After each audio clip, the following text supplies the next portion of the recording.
Now, let's talk about simple ChatGPT workflow, right?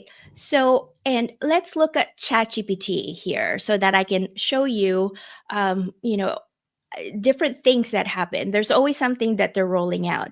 So, as you know, ChatGPT looks like this. And if you can pull up your ChatGPT, that'll be great. Let me know when you have it pulled up. If you can, um, I gave you where to download ChatGPT in your emails, and so I hope you have that up because we're going to do this together if we can. But before you do any of the exercises with me, I just wanted to let you know that if you have a free version of the ChatGPT, you're going to have limited ability to chat. There's a limit of number of chats you can do. So maybe pick and choose what you want to try out during this workshop because I don't want you to accidentally max out your limit for the day with your ChatGPT prompts and you still have to use it for work later on. So just giving a heads up.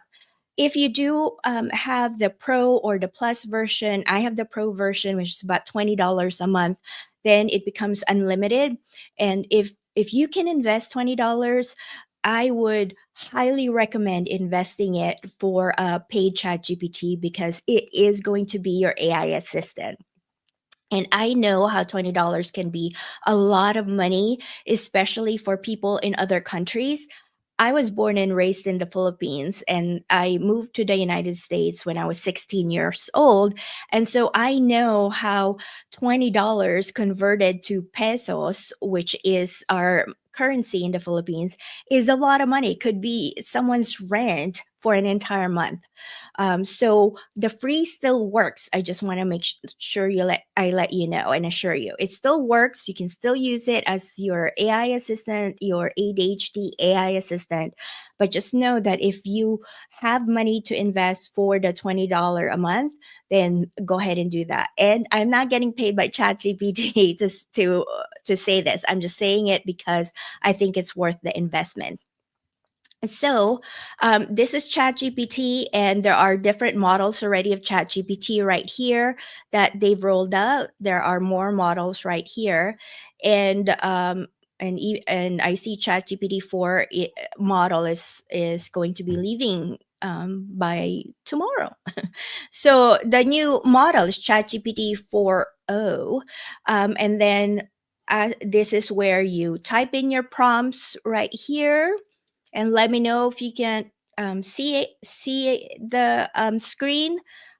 So can everyone see the screen? Just go ahead and give me a yes, just so I know you can see it. And so this is where we're going to practice the prompts. This is probably what you see, and then this is the sidebar right here. There's projects now, as you can see. I have folders here. What the folders do is that you can create folders by doing that new project name. Let's say you're going to create a blog post or you have a blog. So your project is blog, and then you create a project, and then it'll create that folder for you. Now we have this blog, and you can change the color right here to gold, let's say. And then you can tailor the way ChatGPT responds in this project, or basically, you can just start um, typing prompts here, and I'll show you in a little bit how that works. Thank you for letting me know that you can see the screen, Little May. I really appreciate it. So right here, you can see this is where you put in your prompts, and as we go along, this is how I actually organized my searches because most people have this. They just have so many different searches, and that's fine. But I like to organize and systematize things. That's why the projects help by having folders, and that's where all of my prompts are. And Lila May is asking, are project folders only available in the paid version? Um, in, I think the free version also has it. And the reason I say I think is this: ChatGPT rolls out um, different beta program. Projects is a beta, and then they also have a beta testing that they're doing called task. So instead of projects, it'll say task. I don't have task. I have a paid version, but they didn't roll it out to me.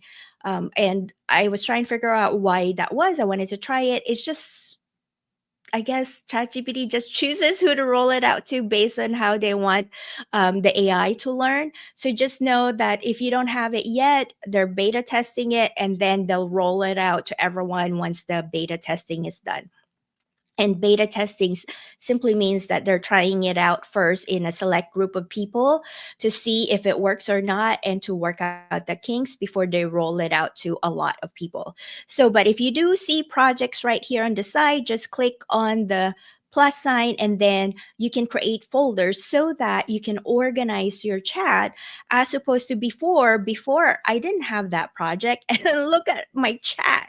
It was like, if I have to, it was organized by dates and months. But if I have to find what was that chat and I really don't want to have to start all over again, I can't find it. But now all I have to do is look for the chat here. For example, the workshops and events. This is my chat with ChatGPT about this workshop, this very workshop that I'm showing you, so that everything is here and it remembers what we talked about, which leads me to this simple ChatGPT workflow that we're talking about earlier. How it thinks. The workflow is how it thinks. Most workshops that you'll see, they'll talk about the output only, which is that what ChatGPT will give you, how ChatGPT can help you. It's not just one kind of help. ChatGPT can wear a lot of hats for you depending on what you ask. And just a brief overlook, the output is you can have the chat responses like I showed you here. For example, these are the chat responses that I was asking right here, whatever the responses that ChatGPT gave me. It can also give you table or sheet. So you can ask it to create charts, formats with you. It can also create docs, actual documents, Google Docs. It can create images. The image for this workshop, the two brain that I showed you before, that was created by ChatGPT. It's the new create image feature that they have, and I'll show you that in a sec. They can, and ChatGPT can also create video now and audio. So, and also in there's a link here. So whenever you see this, just click the link and then it'll pop up this Google Sheet and it'll say copy the document. So just make sure to click make copy so that you can have your own copy. What this is go down here first and go to the output examples. I tried to show the different kinds of output type that ChatGPT can actually create for you. And let me just make that bigger right here so that we can all see. So ChatGPT can make lists, outline scripts. So I won't read them all, but just so you know what it can do. So let's say you're wondering, I wonder if ChatGPT can do that. So this is that the list, and it's even more, and this is like what that means. And then these are some examples of prompts that you can use for ChatGPT. I made it ADHD mompreneur friendly, so you can copy and paste that literally and then put that in here in your chat. So this is the usual workshop you get, right? Hey, these are the prompts. So go ahead and use the prompts, my prompts, and then and use ChatGPT. But here's the problem: that usually doesn't give you enough, or that doesn't give you relevant results or output. For you, for your brand, for what you need to do, because there's something missing here. And I'm going to briefly touch on this because I feel it's really important to know. This is how ChatGPT thinks. And I'm going to make that bigger here for you, right here. I always like to know how people think and also how technology thinks, how something thinks. So in my, so this is how ChatGPT thinks. It has an input comes from you. Remember that human trainer mentality I mentioned previously? You have to put an input. That's what I'm going to show you, what input you're going to do. And people think the only input that they need to learn are the prompts, the prompts that I show right here, and then they're good to go. No, there's more to it, and it's not complicated. It's simple. Once I show you, it's going to be intuitive. And then once you input it, then ChatGPT processes it and then gives you the output of all of this that I showed you earlier, the list and everything else. Now you have to start from here. Most people think, oh, I have to start and figure out what my output would be. I need a checklist. I need a blog post. Start with the input. When you start with what input, meaning what you want to put in there, to ChatGPT, it'll give you a much more relevant result for your brand, for your voice, for who you are as a purpose-driven entrepreneur. And I'm going to make this smaller. If ever if ever my workflow becomes too small for you, just let me know in the chat, and I will go ahead and make that bigger. So,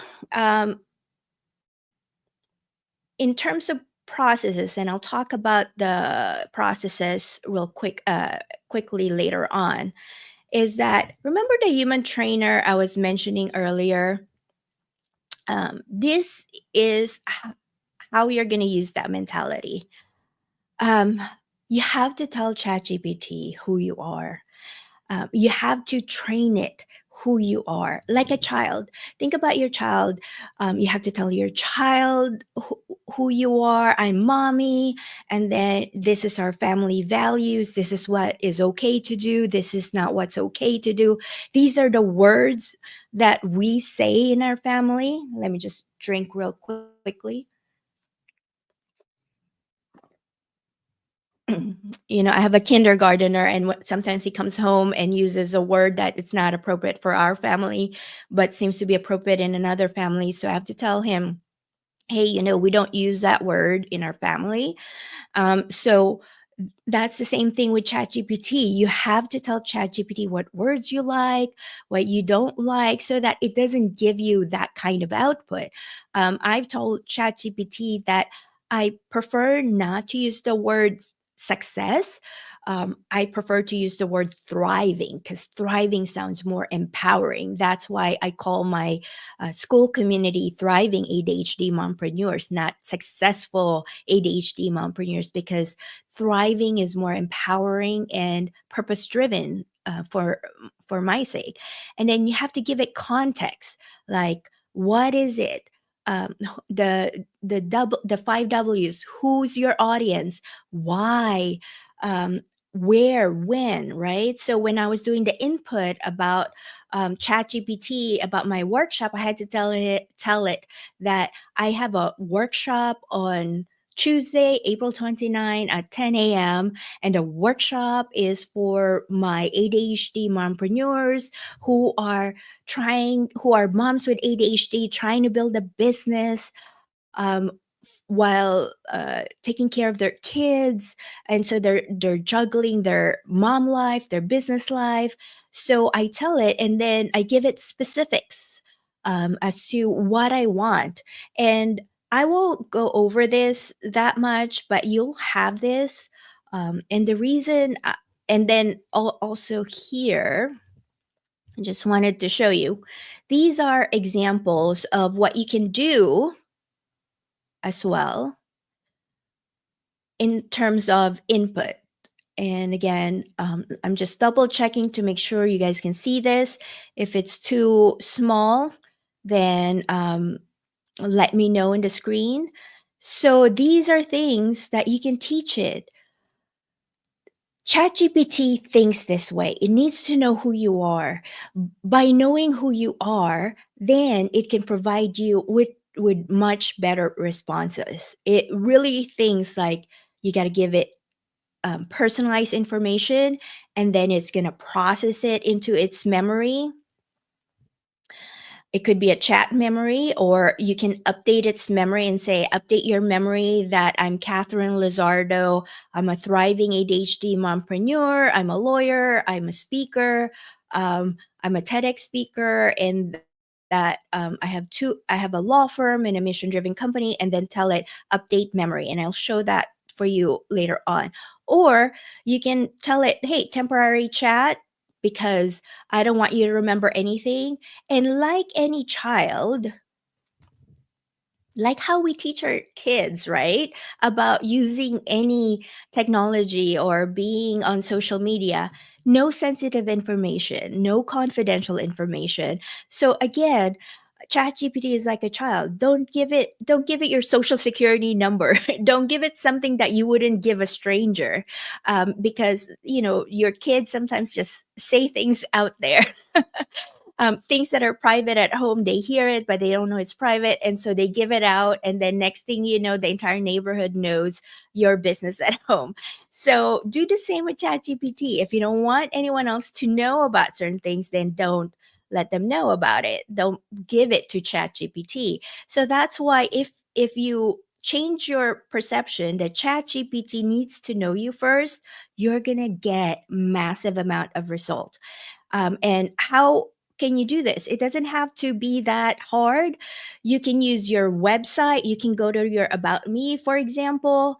If you have a website, go to your About Me and then go to here. And I'll show you how to do that real quickly. So let's say, oh, I have an About Me, so that you don't have to redo things. Let me move this away. And then what I do is I copy that.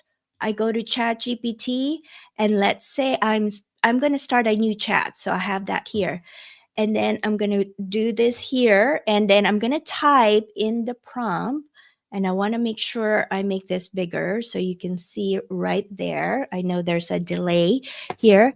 I'm going to write in the prompt and say, here's information about me that I want you to remember. Please update your memory so that whenever we chat, you remember this information. And as you can see, I'm using natural language here. I don't have to think of what prompt should I use or anything like that. I just talk to it like a child. Just talk to it. What do you want it to do? The five whys: who, what, where, when, how, and then and then what I'm going to do is I'm going to paste what I just copied from my website here, and then, and let me do this. You can either press enter or you can press the arrow there. And so what it's doing is it's updating its memory. Um, this update memory might not be rolled out in other countries, especially in the UK. Any countries that have stricter privacy rules like GDPR, because as a lawyer, I always think about all those privacy laws, because ChatGPT is still trying to roll it out in the US and slowly in other countries, and trying to figure out how to work with the privacy laws in other countries. So if you don't have updated memory, just know that that might be the reason why. And then see, it says here, updated saved memory. So it just updated what I copied and pasted it, and it says, got it. I've updated your information in my memory. Anytime we chat, I'll remember these details about you, Catherine. And it would also have suggestions for you, which is helpful, but don't go down the rabbit hole about this, because it'll say, would you also like me to help you create a short version like a 1 to 2 sentence mini bio in case you want to use it for a quick introduction or social media profile. So if you don't have a social media profile, this would be a good start to ask it, yeah, give me a 1 to 2 sentence for my Instagram, for my LinkedIn, for my YouTube. Again, you specify that. So now that I've updated its memory, this is something it knows all about me based on what I just showed it. And then you can do, if you have a resume, you can copy and paste or even upload the words you like, the words you don't like, your philosophy. We have speakers I know who are attending this workshop or watching the replay. You can upload transcript of your speaking engagement. If you have blogs, you can upload a blog post, so it knows how you like to write things, so that it doesn't give you a different kind of writing style, because you want the AI response to be a reflection of you, of your brand, of your tone, of who you are, so that it doesn't sound robotic and anything else about you. And then I mentioned that in terms of context, the 5 Ws, tell it what is it for? Who's your target audience? That's very important, mompreneurs. I know that when you're trying to figure out your offer or your brand or your company, who are you trying to target for your offers? So tell it, hey, ADHD mompreneurs are my audience. Moms who have ADHD building a business, I help them to simplify their lives using systems like this. And then also format output. Tell it what you want. You know how we talked about these are the different types of output. Say, hey, you know what? I need a sales copy, or I need a list, I need an outline, so that it knows how to better serve you.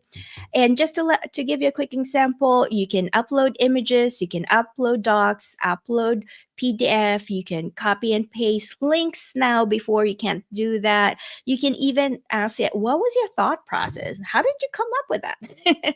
So there you go. Now I've spent more than 15 minutes on, I mean 5 minutes on this, because I wanted to really emphasize how understanding how your ADHD brain thinks and explaining that to ChatGPT is helpful too. That's why this is an ChatGPT workshop for ADHD brains.